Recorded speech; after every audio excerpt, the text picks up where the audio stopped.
मेरे दोस्त, ये एटीट्यूड आप रखोगे ना तो ना रहेगा आपका ईएमशिप, ना रहेगा आपका एमडीसी, क्योंकि बुबागरा भी देख रहा है और आपको सेकंड चांस नहीं देगा।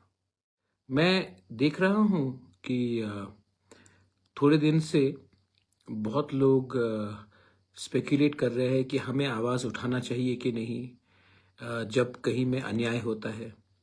हमें चुप बैठ के रहना चाहिए क्योंकि हम गवर्नमेंट में हैं, इसके लिए अलायंस में है, तो हमें चुप बैठ के रहना चाहिए।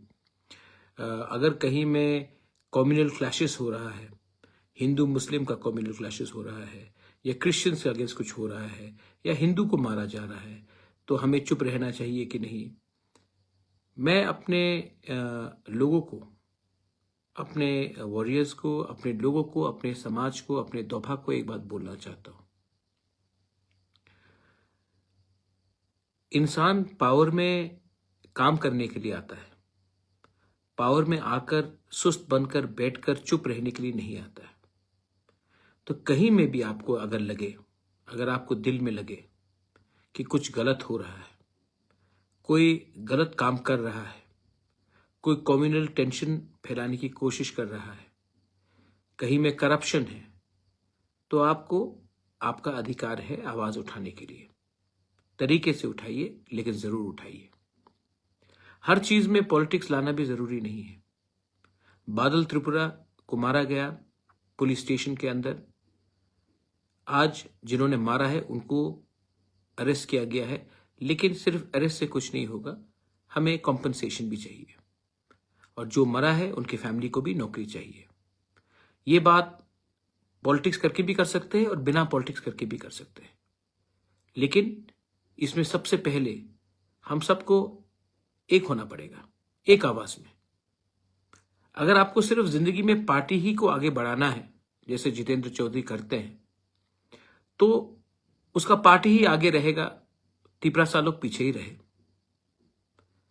25 साल तक राज किया, इतने साल तक एमपी रहे, मिनिस्टर रहे, लेकिन मानिक सरकार के सामने चुप बोलने का भी हिम्मत नहीं रहा। लास्ट इलेक्शन भी हारते अगर हमने कैंडिडेट दिया होता सब रूम में, नहीं दिया, क्योंकि मुझे लगा कि ये हमारा जाति का बात है, और अगर एक अच्छा सोच, एक्सपीरियंस अगर लीडर असेंबली में आता है तो वो शायद अपने तिपरासा के हित के बारे बात करेगा।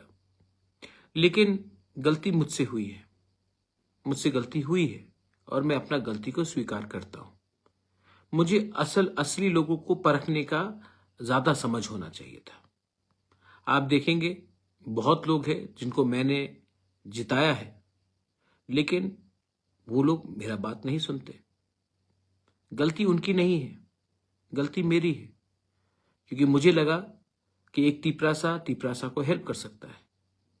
लेकिन आज समझ में आता है कि एक बुरा इंसान किसी का हेल्प नहीं करेगा, सिर्फ अपने बारे सोचेगा।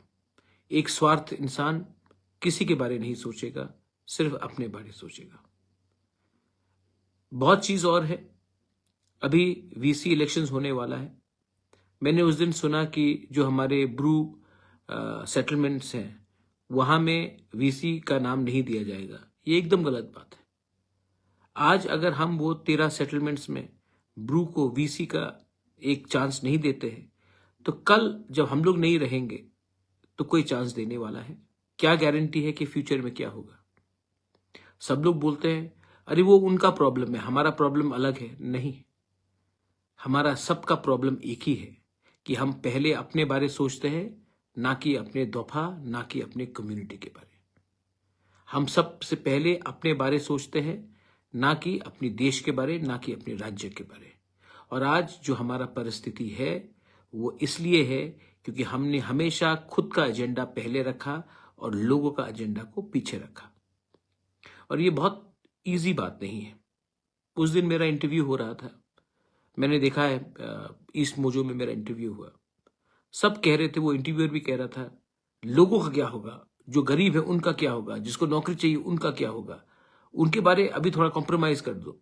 नहीं भाई, देखो, मैं अपने लोगों को कुछ देना चाहता हूं, और अगर हमारे लोग नहीं समझते हैं कि अगर आज अपने बारे सोचकर आपने अपने कम्युनिटी को पीछे छोड़ दिया, तो जो चीज आज से 30-40 साल पहले हुआ था, जब हमारे लोग का पास चांस था एक अच्छा कल बनाने के लिए, लेकिन उस समय भी हमने कॉम्प्रोमाइज किया।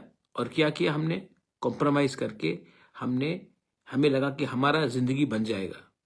जिंदगी किसी का नहीं बना। 5-6 लीडर्स लोग अमीर हुए, 8-10 ऑफिसर्स लोग अमीर हुए, लेकिन 14 का 14 लाख तिपरासा लोग पीछे ही रहा। इसके लिए हमें खुद के बारे नहीं, जो हमसे कमजोर है उनके बारे भी सोचना है। त्रिपुरा में हिंदू मुसलमान का बहुत टेंशन चल रहा है, बहुत लोग अटैक कर रहे हैं, रिटेलिएशन हो रहा है। मैं एक ही चीज पूछना चाहता हूं, हमें इतना प्रॉब्लम है बांग्लादेश से, तो बांग्लादेश से क्रिकेट मत खेलिए ना। बांग्लादेश तो कानपुर में आया, बांग्लादेश तो बैंगलोर में गया, क्रिकेट खेला हमारे साथ, हमने तो उनका स्वागत किया, अतिथि देवो भव करके हमने तो बांग्लादेश का स्वागत किया। और हमने तो कुछ नहीं बोला। बांग्लादेश में कितने हिंदू, क्रिश्चियंस, बुद्धिस्ट को मारे जा रहे हैं, लेकिन इंडिया ने तो स्वागत किया बांग्लादेश का, इंडिया में क्रिकेट खेलने के लिए। और हम लोग क्या करते हैं, बांग्लादेशी को तो हम लोग सबक नहीं सिखा सकते, बांग्लादेशी को तो हम लोग डंडा नहीं दे सकते, लेकिन हिंदुस्तान के नागरिक जो मुसलमान है उनको टारगेट करके आप अपने ही देशवासियों को टारगेट कर रहे हो। हिम्मत है तो असली दुश्मन से सामना करो और उसको सबक सिखाओ। देश के नागरिक को अटैक करके हमारा ही नुकसान हो रहा है। आज त्रिपुरा में हमारा कल्चर अलग है। त्रिपुरा का कल्चर जीसस, अल्लाह और राम के नाम में नहीं जाता, बुद्ध के नाम में नहीं जाता है, और हमें वो कल्चर को मेंटेन करना है। और जो गधे लोग, बेवकूफ लोग, जिनको लगता है कि त्रिपुरा में आग लगाकर हमारा डेवलपमेंट होगा, आप साइड बाय साइड मणिपुर को देख लो। मणिपुर में आग लगा तो आज कुकी भी दुखी है, मैतेई भी दुखी है, नागा भी दुखी है, क्योंकि जब अपने ही घर में आग लगाते हैं ना तो खुशी किसी को नहीं मिलती। त्रिपुरा एक छोटा स्टेट है और यहां में जहर नहीं फैलकर हमें प्यार, मोहब्बत और भाईचारा को बनाना चाहिए। रहा बात, अब मैं सुन रहा हूं कि यहां में क्या हो रहा है, वहां में क्या हो रहा है। मैंने बहुत चीज सुना है। मैं जानता हूं बीर त्रिपुरा, आपको शायद मेरा कॉकबॉक्स से प्रॉब्लम है। ठीक है, ये मेरा गलती है कि मेरे माँ बाप ने मुझे कॉकबॉक्स नहीं सिखाया, लेकिन मुझसे पहले भी बहुत लोगों ने कॉकबॉक्स बोला है। उन्होंने आपके लिए क्या किया? मैं ना बोल के भी मैंने आपके लिए बहुत कुछ किया, लेकिन यही तो प्रॉब्लम है। आप कान से सुनते नहीं हो, आंख से देखते नहीं हो, नाक से सूंघते नहीं हो।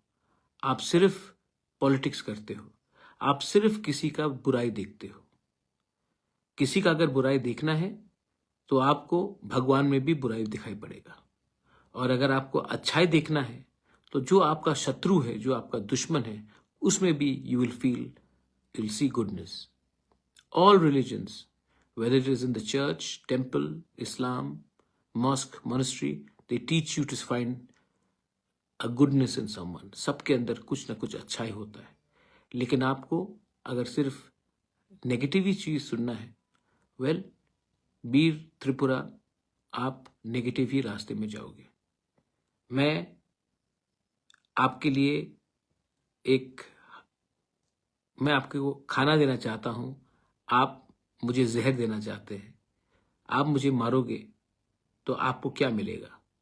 आपको लगता है कि आप राजा बन जाओगे? नहीं। और मैं अगर आपको खाना दूंगा तो मुझे लगता है कि मेरा खाना कम होगा? नहीं, भगवान और आशीर्वाद देगा। ये मेरा थिंकिंग है। थिंकिंग को बदलिए। यंगर जनरेशन को चांस चाहिए, यंगर जनरेशन को रोल मॉडल चाहिए, यंगर जनरेशन को ट्रूथ चाहिए, और वो मैं करने की कोशिश करता हूं। बहुत बार थका हूं, मुझे इच्छा भी नहीं है कि मैं और ज्यादा कंटिन्यू करूं, लेकिन मैंने कमिटमेंट दिया है मेरे तिपरासा अकॉर्ड के लिए। और तिपरासा अकॉर्ड का 2nd राउंड मीटिंग नवंबर 3rd वीक को हो रहा है।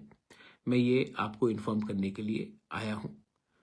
मीटिंग फिर से दिल्ली में होगा शायद, और तिपरासा अकॉर्ड का 2nd राउंड मीटिंग अब दिल्ली में होगा और इस बार शायद एडीसी के कुछ ऑफिशियल्स भी इसमें शामिल होंगे।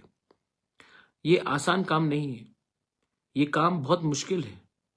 निगोशिएट करना, बिना अपने बारे कुछ मांग के निगोशिएट करना, वो भी गवर्नमेंट ऑफ इंडिया से 75 साल का जो गलती हुआ है उसको आज ठीक करना इतना आसान नहीं है। तभी भी मैंने अपना कोई भी डिमांड, कोई भी पॉइंट को डाइल्यूट नहीं किया है।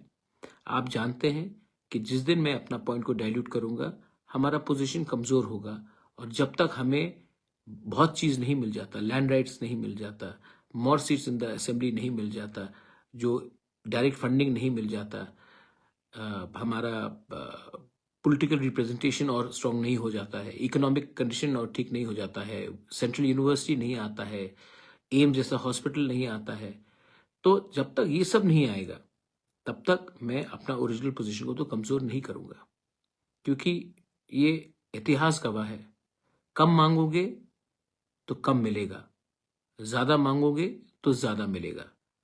और अगर मैं कमरे में जाके बोलूंगा कि आप मुझे कुछ भी दे दो मैं खुश हो जाऊं, तब हमें कुछ नहीं मिलेगा। और मैं चंदा के लिए तो यहां आया नहीं हूं, अपने लोगों को फाइट करने के लिए आया हूं, अपने लोगों को कुछ देने के लिए आया हूं। मैंने नोटिस और एक चीज किया कि politics is not everything, politics should not be everything.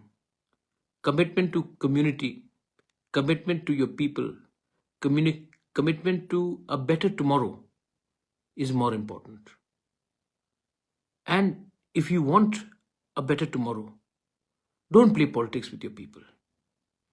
Don't play politics with your dobha. It will only make you weak. Strong countries, strong nations never fight with each other. That's why they can rule others. People who fight with each other always get ruled by somebody else. India, when it was united, ruled like a king. When Tripura was united, we ruled the lands far and across. But the day we became divided, somebody else ruled us. Today, we have to be united. I know it is difficult. Difficult लगता है, मैं जानता हूं, लेकिन चारा क्या है आपके पास? या फिर आज अपना दिल में पत्थर लगाकर एक हो जाओ, या फिर अगर आज गिव अप कर दोगे तो 2-3 साल बाद क्या मिलेगा आपको? कुछ नहीं मिलेगा। हम लोग और भी पीछे चले जाएंगे। इतना आगे आए हैं, किनारा सामने है। बहुत लोग तोड़ने की कोशिश करते हैं, बहुत लोग कमजोर करने की कोशिश करते हैं। आप मुझे ही देख लीजिए, मैंने उस दिन अपना फोटो देखा और आज देख रहा हूं, पिछले 6-7 साल में शायद मेरा 20 साल का उम्र बढ़ गया होगा। लेकिन ये अगर मैं अभी गिव अप कर दूं तो क्या मिलेगा? मुझे तो कुछ नहीं चाहिए, भगवान ने सब चीज दिया है, लेकिन मैं चाहता हूं कि आपको भी कुछ मिले। And I really want you to understand, अभी दिवाली आएगा, दिवाली में the good wins over evil, बुराई हारता है और अच्छाई जीतती है। लेकिन अपने अंदर जो जीत और बुराई है ना, वो अपने दिल के अंदर ही है। किसी और को दोष मत दो। और हमारे बहुत लीडर्स हैं, मैंने नोटिस किया है, आपको बनाया है मैंने, आप लोग बात नहीं सुन रहे हैं।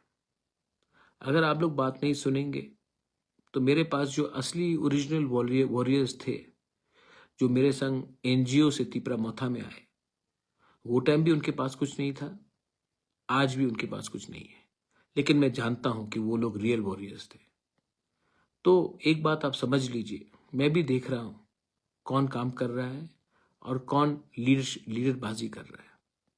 तो पब्लिक ने मुझे बनाया, मैं पब्लिक को कुछ देना चाहता हूं, और मैं जानता हूं कौन जेन्युइन है और कौन थोड़ा सा हिल रहा है इधर से उधर। अगर आपको लगता है कि बुबागरा को बात नहीं मानकर, बात नहीं सुनकर पब्लिक आपको याद रखेगी, प्यार करेगी, बहुत गलत बात, ऐसा नहीं होगा। You are here to fight for your people, fight for your rights, fight for a better tomorrow. So don't give up and keep on trying to improving yourself every day. Last में मैं सबको एक ही बात बोलना चाहता हूं।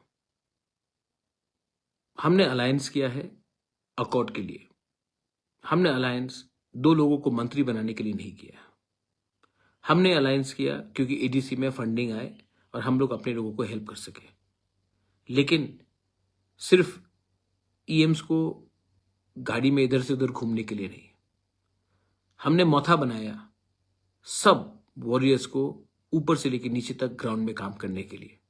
लेकिन मैं कभी कभी सुनता हूं कि कुछ ईएम्स कहते हैं कि मैं ये पोस्ट में नहीं जाऊंगा क्योंकि मैं बहुत सीनियर हूं। कोई एमडीसी कहता है कि ये मेरा जगह नहीं, मैं और सीनियर हूं। कोई एमएलए कुछ और कहता है, कोई कुछ और कहता है। मेरे दोस्त, ये एटीट्यूड आप रखोगे ना तो ना रहेगा आपका ईएमशिप, ना रहेगा आपका एमडीसी, क्योंकि बुबागरा भी देख रहा है और आपको सेकंड चांस नहीं देगा। आपको अगर किसी का दिल जीतना है ना तो अगरतला में बैठे हुए पुलिस कांस्टेबल या ऑफिसर का दिल नहीं जीतना है आपको। अगर आपका दिल जीतना है तो अपने गांव में एक गरीब माँ, एक गरीब परिवार का दिल जीतिए।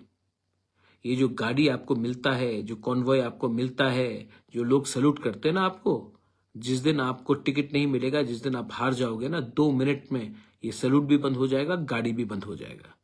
तब आपको मालूम पड़ेगा कि आपके टाइम पावर था, दायित्व था, आपने उसका सही इस्तेमाल किया कि नहीं।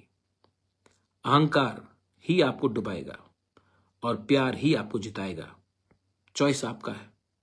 लेकिन मैं अपने लोगों को प्यार करते रहूंगा। मैं अपने स्टूडेंट्स के साथ जिंदगी भर उनको सपोर्ट करते रहूंगा। और मैं एक कमिटमेंट देना चाहता हूं कि मैं अपने लोगों के साथ पॉलिटिक्स नहीं करना चाहता हूं। वीसी इलेक्शन हो, कोई भी इलेक्शन हो, मैं तो चाहता हूं कि आईपीएफटी और तिपरा मौथा एक होकर ही फाइट करें। अलग अलग पार्टी रहे लेकिन एक होकर ही फाइट करें। बहुत लीडर को खुद का स्वार्थ के लिए वो कहेंगे नहीं, हमें अलग फाइट करना चाहिए।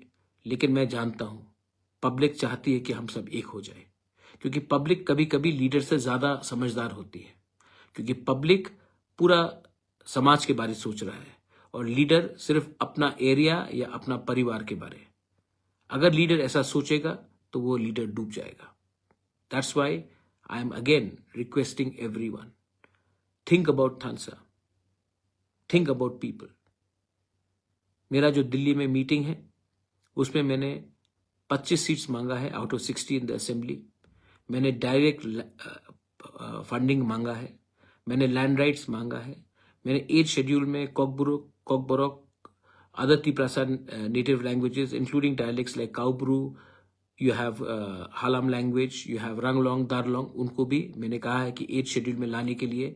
और हमारा ऑप्शन है कि हमारा कोलोमा रोमन स्क्रिप्ट में होना चाहिए, ये हमने पॉइंट रखा है।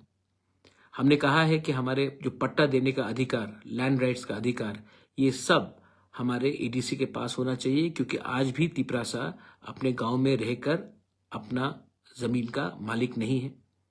हमने मणिपुरी के लिए भी एक एक्स्ट्रा सीट असेंबली में डिमांड किया है, क्योंकि मैं चाहता हूं और मैं जानता हूं कि मणिपुरी भी हमारा सोसाइटी का है, तो उनको भी मिलना चाहिए। चाय बागान के लिए एक डेवलपमेंट बोर्ड के बारे में मैंने डिमांड किया है।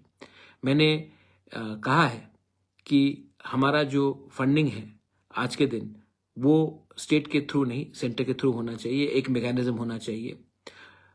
125th अमेंडमेंट को पार्लियामेंट में पास होना ही पड़ेगा, उससे हमें फाइनेंशियल ऑटोनॉमी मिलेगा। मैंने सेंट्रल ट्राइबल यूनिवर्सिटी डिमांड किया है, मैंने एम्स लाइक हॉस्पिटल डिमांड किया है, मैंने बहुत चीज डिमांड किया है। और मैं चाहता हूं कि ये सब चीज इंप्लीमेंट हो। अगर ये सब चीज इंप्लीमेंट होगा तो मुझे क्या मिलेगा? मैं तो उस सेंट्रल यूनिवर्सिटी में नहीं पढ़ूंगा, मैं तो उस एम्स हॉस्पिटल में नहीं जाऊंगा। जब लैंड राइट्स मिलेगा, पहले से भगवान ने मुझे बहुत लैंड दिया, मुझे तो और लैंड नहीं चाहिए। अगर सेंटर से फंडिंग आया, मेरे पास तो खुद का बिजनेस है, मुझे तो सेंटर का फंड का दरकार भी नहीं है। मैं चाहता हूं कि ये सब चीज हमारे लोगों के पास जाए, तभी हमारे दोस्त लोगों को लगेगा 75 साल बाद कि हाँ, हम आज इंडिया का एक हिस्सा हैं और त्रिपुरा एक अच्छे रास्ते में डेवलप हो रहा है। ये आपके माँ बाप लोग शायद नहीं जानेंगे, जो आपके दादू है वो नहीं समझ पाएंगे। उनको लगता है कि अभी हमें क्या मिल रहा है वही इंपॉर्टेंट है। लेकिन आपका दादू, आपका माँ बाप, उनका तो समय गया, वो तो 55 के हो गए, 60 के हो गए, 70 के हो गए। स्ट्रगल किसको करना है? अगर आज ये सक्सेसफुल नहीं हुआ तो नुकसान किसका होगा? हमारे आज जो 15 साल, 20 साल, 25 साल, 30 साल के जो यूथ है, 35 year old youth, 15 year old youngsters, 20, 25 college going, school going, ये आपका भलाई के लिए है। तो मुझे तो आपके बारे सोचना है, जिसका जिंदगी आगे है, ना कि उनके बारे जिन्होंने हमेशा उनके दिल में था कि अब और कुछ नहीं होगा, छोड़ दो, कॉम्प्रोमाइज कर दो। ये मैं आज आपको एक मैसेज दे रहा हूं। आने वाले दिन में अभी दिवाली है, दिवाली के बाद और फेस्टिविटीज होगा, उसके बाद त्रिंग होगा, उसके बाद क्रिसमस होगा, न्यू ईयर्स होगा। हम 2025 पॉजिटिव होकर भी चल सकते हैं, या फिर ये आने वाला साल नेगेटिव बनकर एक दूसरे को मार धोर के, काट के, गाली देकर हम एक संघ को, एक सबको डुबाकर बर्बाद भी कर सकते हैं। चॉइस आपके पास है। आसान है किसी को गाली देना, आसान है किसी को दुत्कारना, मुश्किल रास्ता है एक दूसरे को प्यार करना। और मुझे जो भी करना है वो मैं करूंगा।